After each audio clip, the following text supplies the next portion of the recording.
ఎక్కడి నుంచి ma'am? కేపీహెచ్పి. ఎన్నోసారి product తీసుకోవడం? Third time. ఓకే, ప్రోడక్ట్ అయితే యూస్ చేస్తున్నారు కదా, రిజల్ట్ అయితే ఎలా ఉంది? Okay ma'am. ఎన్ని డేస్కి డిఫరెన్స్ తెలిసింది మీకు? అయితే ఎన్ని డేస్కి డిఫరెన్స్ అనేది తెలిసింది మీకు ప్రోడక్ట్? 1 మంత్కి. ఓకే, ఇంకా ఇంప్రూవ్ అయితే అవుతుంది కదా?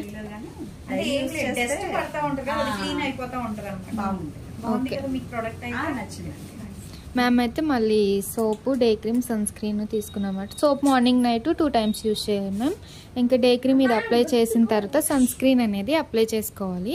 ఈ ప్యాక్ వచ్చేసి ఏంటంటే వారానికి ఒకసారి కొంచెం వేరే బౌల్లో తీసుకుని రోజ్ వాటర్ 2-3 డ్రాప్స్ వేసుకుని బ్రష్తో మిక్స్ చేసుకుని హెడ్కి ఏంటంటే హెయిర్ బ్యాండ్ పెట్టేసుకుంటే హెయిర్ అనేది ఫేస్ని పడుకుని హెయిర్ కాకుండా ఉంటుంది. తర్వాత ఫేస్కి థిక్ లేయర్లా బ్రష్తో అప్లై చేసేసుకుని ½ an hour ఉంచుకుని వాష్ చేయాలి. ఓన్లీ ఫేస్కి కాదు, నెక్కి, హ్యాండ్స్కి, లెగ్స్కి కూడా యూజ్ చేయొచ్చు. ఓకేనా? అండ్ రిటర్న్ గిఫ్ట్ వచ్చేసి మీకు వాచ్ అనమాట. మా సెలూన్ మార్నింగ్ 10 to night 10 వరకు ఓపెన్ మేడం. మీరు యూజ్ చేశారు కాబట్టి బాగుంది కాబట్టి మీ ఫ్రెండ్ సర్కిల్కి అండ్ రిలేటివ్స్కి కూడా సజెషన్ చేయండి.